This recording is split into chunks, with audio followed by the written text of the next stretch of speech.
අද ගේන්න බලාපොරොත්තු වෙන්නේ මැණික් කර්මාන්තයේ පුෂ්ප රාග ගත්තොත්. මේ පුෂ්ප රාග එහෙම නැත්නම් අපි ඉංග්‍රීසියෙන් කියනවා yellow sapphire කියලා. ඒකට මෙන්න මේ පුෂ්ප රාග මාකට් එකට ගිහිල්ලා ගත්තොත් අපි හීට් කරලා පුෂ්ප රාග වර්ග දෙකක් තියෙනවා. එකක් කෝවංගු පුෂ්ප රාග, අනිත් එක ඌරල් පුෂ්ප රාග. හැබැයි අපි අද කතාව යන්නේ ඌරල් පුෂ්ප රාග වලට නෙවෙයි කෝවංගු පුෂ්ප රාග ගැන. කොට අපේ වෙළඳ ව්‍යාපාරිකයන් ගොඩක් වෙලාවට මෙන්න මේ කෝවංගු පුෂ්ප රාග මාකට් එකේ තියෙනවා මේවා අරගෙන පුච්චන්න යනවා. මේ පුච්චලා හොඳ පුෂ්ප රාගයක් නැත්නම් ෆයින් ක්වොලිටි yellow sapphire එකක් ගන්න අරමුණේ. හැබැයි මේ පුච්චන හැම එකම මේකේ ට්‍රාන්ස්පරන්සි එකත් එහෙම නැත්නම් විනීත බවත් වර්ණයත් හැම එකේම අපිට ඕන විදිහට වර්ධනය වෙන්නේ නැහැ. ඒ හින්දා අද විජිතයි මායි අපි කතා කරන්න යන්නේ කොහොමද හරියටම කෝවංගු පුෂ්ප රාගයක් මිලදී ගන්න අපි මොන දේවල්ද බලන්න ඕනේ, මොන වර්ගයේ ඒ වගේද හොඳ පුෂ්ප රාගයක් තෝරගන්නේ කියන එකයි. ඉතින් එහෙම බැලුවාම විජිත පුෂ්ප රාගයක් ගන්න කියපුවාම අපි කෝවංගු පුෂ්ප රාගයක් ගන්න කියපුවාම අපි බලන්න ඕනේ ප්‍රධානම දේ මොකද්ද? ඉස්සෙල්ලාම අපි බලන්න ඕනේ මොකද්ද? ඉස්සෙල්ලාම බලන්න ඕනේ ඇතුලේ තියෙන අපේ කෝවංගු මැටීරියල් එක හරිද කියලා. ඒතුළේ මැටීරියල් වර්ග ගොඩක් තියෙනවා. ඒකට හොඳ මැටීරියල් වර්ග තියෙනවා. ඒකට හොඳ මැටීරියල් වල වෙන පාට නොදෙන මැටීරියල් මික්ස් වෙලා තියෙනවා. ඒකට හොඳයි වගේ පෙනුන පමණින් මේක අපිට හොඳයි කියන්න බෑ. හැබැයි ඒක මැටීරියල් එක හොඳයි කියලා අපි දැක්කම ඊගාවට බලන්න ඕනේ ඒකට මික්ස් වෙලා තියෙන වෙනත් පාට නොදෙන වර්ග මොනවද කියලා කෝවංගු වගේම පේනවා. උදාහරණයක් විදිහට සිංක් කියන එක සිංක් තිබුණොත් ගලක සිංක් කෝවංගුව තිබුණොත් පිටට පාට එන්නේ නෑ. එතකොට ගෙවුඩ සිල්කි තියෙන හොඳ නෑ.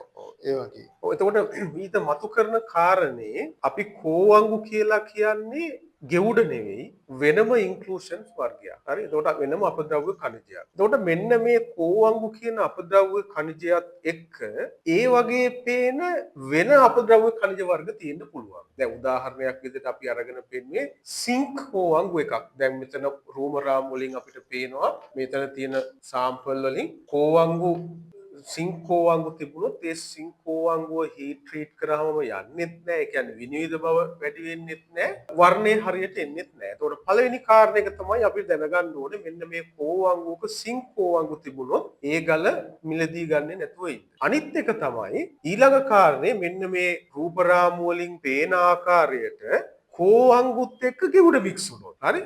කෝවංගු කියන අපද්‍රව්‍ය ඛනිජයත් එක්ක ටයිටේනියම් ඩයොක්සයිඩ් අපද්‍රව්‍ය ඛනිජය මික්ස් වෙලා තිබුණොත් අන්න ඒ වගේ ගලුත් අපිට මිලදී ගන්න සුදුසු නෑ. ඒ හින්දා අපි ගලක් කෝවංගු ගලක් මිලදී ගන්න යද්දී පළවෙනියට අවධානය යොමු කරන්න ඕනේ මැටීරියල් එක ගැන. ඒතර මැටීරියල් එක මික්ස් නම් මේ කතාවෙන් අපි කියන්නේ මික්ස් නම් ඒකේ වෙන ඒවා තියෙනවා නම් අන්න ඒ ගලක් ගන්න හොඳ නෑ. හැබැයි කෝවංගු විතරක් තියෙන ගලක් තමයි හොඳ. හැබැයි විජිත කෝවංගු උනත් ඒ කෝවංගුව වුණත් සමහර කෝවංගු තියෙනවා යන කෝවංගු එහෙම නැත්නම් ඒ අපද්‍රව්‍ය කණජ නැවේ සමහර ඒවා ඉතුරු වෙනවා. ඒ ගැනත් අපි තව පොඩ්ඩක් කතා කරමු. ඒ කියන්නේ ඉතුරු වෙන කෝවංගු ගොඩාක් වෙලාවට දැන් අපිට අර තික් කෝවංගු කියන්නේ. ඔව් දැන් මේ රූප රාමු වලින් පේන විදිහට තික් කෝවංගුව එහෙම නැත්නම් තදට තියෙන කෝවංගුව තිබුණොත් මොකද හිත වෙන්නේ? ඔව්. ඒකට යන්නේ නැහැ. එතකොට සාමාන්‍යයෙන් දැන් ඒක ගොඩාක් කටිය තික් කෝවංගු කියන්නේ සුදු පාට ටෝච් එක ගහපුවම නැත්නම් නිකන් ඇහැටත් පේනවනේ.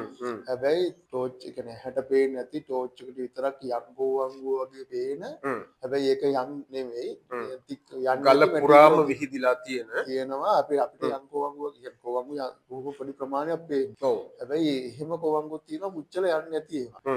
ඒක අපි අඳුර ගන්නවා. يعني සම්පූර්ණ මැටීරියල් එක යන වර්ග මොනවද නැති වර්ග මොනවද කියලා. يعني ගලේ ගොඩාක් කෝවංගු ප්‍රමාණය වැඩි වෙච්ච පමණින් මේ තික් කෝවංගුව කියලා එක අයින් කරාට අඩුවෙන් තියෙන ඒවත් මේක යම් කෝවංගුව කියලා කියන්න බෑ. අඩුවෙන් තියෙන අපිට සමහර මැටීරියල් තියෙනවා යන්නේ නැති ඒවා තියෙනවා. හරි. අපි කෝවංගුවම ගත්තොත් දෙවෙනි කාරණේ තමයි කෝවංගු තදට තියෙන ගලක් ගොඩක් තික් කෝවංගු කියලා කියනවා ට්‍රේඩ් එකේ. ඒ කියන්නේ කෝවංගු වැඩි ප්‍රමාණයක් තියෙන කෝවංගු අපිට හීට් ට්‍රීට් කරලා අයින් කරන්න අමාරුයි. ඒකට ලයිට් හරි ලයිට් විදිහේ තියෙන කෝවංගුවක් තමයි මිලදී ගන්න ඕනේ. හැබැයි 100%ක්ම ලයිට් තියෙන කෝවංගුවක් යන්නේ නැහැ. ඒ වගේ තව ඒ වගේ පේන වෙන මික්ස් එකක් තිබ්බොත් ඉතුරු වෙන්න පුළුවන්. ඒකට ඔන්න අපේ දෙවෙනි කාරණය හරි කෝවංගු තික් නැති ලයිට් තියෙන යන කෝවංගුව තීරණය කරන්න ඕනේ. හැබැයි ඊට එහා තවදුරටත් අපි ගියොත් හොඳටම පාට එන කෝවංගුවක අපේ කහ වර්ණය පිහිටිය යුත්තේ කොහොමද කියන එකත් අපි මේකට අවධානය යොමු කරන්න ඕනේ. හරි? එතකොට විජිත ගත්තොත් අපි කොහොමද කෝවංගු පුෂ්පරාගයක හරියට පාට එන ගලක තියෙන කහ පාට කොහෙද තියෙන්න ඕනේ? කොහොමද තියෙන්න ඕනේ? ගොඩක් වෙලාවට දැන් අපි ගත්තම් ගල මෙහෙම ලස්සන කහ පාටක් තියෙනවා. අවුට් කලර් එකක් නැතුව ගල ඇතුලේ ඌරල් තියෙනවා. යෙලෝ ඌරල් තියෙන ගලක ගල පිටපැත්තේ නිල් ගැවිලා නැතුව නිල් තිබුණොත් ගොඩක් වෙලාවට අපි අර ගෙවුඩ තියෙනවා කියන අනුමාන කරනවා ගන්න පොඩි නිල් ගතියක් වත් නැතුව කහ ඌරල් විතරක් තියෙන ගලක් තෝරගන්න. ඔව්. ඊළඟ තුන්වෙනි කාරණේ අපි යන්නේ අපේ තුන්වෙනි කාරණේ තමයි කෝවංගුවේ කහ පාට කොහෙද තියෙන්න ඕනේ. හරි? කහ පාට තියෙන්න ඕනේ ගල ඇතුලේ තියෙන්න ඕනේ. ඌරලයක් විදිහට අපි කියන ඌරල් කියන දෙමළ වචනයක්. ඌරල් විදිහට කහ පාට ගල ඇතුලේ තියෙන්න ඕනේ වර්ණය ගැන සැලකිලිමත් වෙද්දී පළවෙනි කාරණේ වර්ණය විදිහට කතා කරපුවාම දෙවෙනි එක තමයි ඒක අවුට් කලර් නොවෙන්න ඕනේ. දැන් මේ රූප රාමුවේ අපි ගත්තොත් ගල් වර්ග දෙකක් තියෙනවා. මේ ගල් වර්ග වලින් අපිට පේනවා එකක් අවුට් කලර් එකක් ඇවිල්ලා තියෙනවා කෝවංගු පිච්චුවට පස්සේ. දෙවෙනි එක හොඳ වර්ණයක් ඇවිල්ලා තියෙනවා. එතකොට මෙන්න මේ තිබුණේ අවුට් කලර් එක හින්දා හීට් ට්‍රීට්මන්ට් එකේ ප්‍රතිඵලයත් අවුට් කලර් එකක්. මේ ගලේ හොඳ ගෝල්ඩන් කලර් එකක් තිබුණ හින්දා මේකේ ප්‍රතිඵලෙත් හොඳ එකක්. එතකොට අපි වර්ණයේ පිහිටන තැන ඌරලයක් විදිහට තියෙන්න ඕනේ. අනික වර්ණය අවුට් කලර් එකක් නොවන වර්ණයකින් තියෙන්න ඕනේ.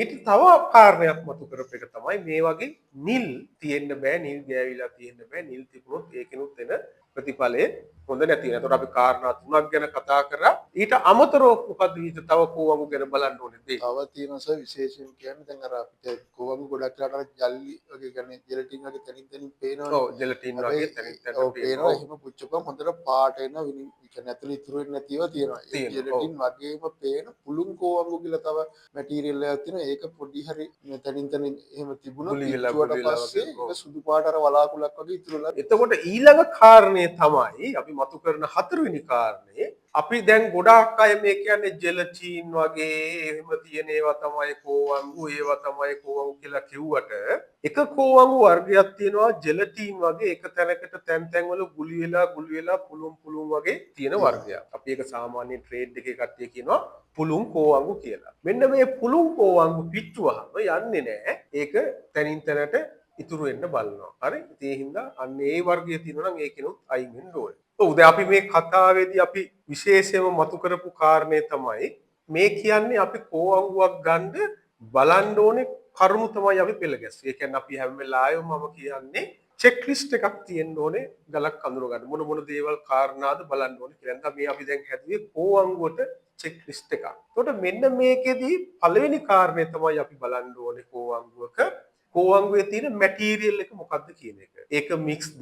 ඒ කියන්නේ සිංක් කෝවංගු තියෙනවා නම් ගෙවුඩ මික්ස් නම් ඒ මික්ස් මැටීරියල් තියෙනවා නම් අපි ඒක අයින් කරගන්න ඕනේ පළවෙනි කාරණේ. දෙවෙනි කාරණේ තමයි කෝවංගුව තදට තියෙනවද? කෝවංගුව යන එකක්ද නැති එකක්ද කියන එක බලන්න ඕනේ. ඒක අපි දෙවෙනි කාරණේ විදිහට මේ චෙක් ලිස්ට් එකේ අපි දාගන්න. තුන්වෙනි කාරණේ තමයි කෝවංගුවේ තියෙන වර්ණය පිහිටලා තියෙන ආකාරය. කෝවංගුවක තියෙන්නේ අවුට් කලර් එකක් නම් අන්න ඉන්නේ අවුට් කලර් එකක්. හොඳ කලර් එකක් නම් ඉන්නේ හොඳ වර්ණයක්. ඊට අමතරව ගලේ නිල් පැහැ තියෙනවා නම් ඒකෙත් රිජෙක්ට් වෙනවා. ඒක තමයි අපි තුන්වෙනි කාරණේ. හතරවෙනි කාරණේ විදිහට අපි ගත්තේ පුළුන් කෝවංගු විදිහට කැටි කැටිලා තියෙන ඒ ලක්ෂණයේ තියෙන කෝවංගු තිබුණොත් ඒක ඉවත් කරන්න බෑ. ඒකට ඔන්න අපි අද දවසේ බැලුවා හරියට කොහොමද කෝවංගුවක් අරගෙන කෝවංගුවකින් ලාභයක් ලබන්න කෝවංගුවක් මිලදී අරන් ට්‍රීට් කරලා ඒකෙන් ලොකු ආදායමක් උපයන්න නම් මෙන්න මේ කියන චෙක් ලිස්ට් එකේ තියෙන දේවල් හරියට බලලා හරියට පාඩෙන කෝවංගුවක් ගත්තොත් අනිවාර්යෙන් ඔබට කෝවංගු වලින් ජයග්‍රහණයක් කරගන්න ලාභයක්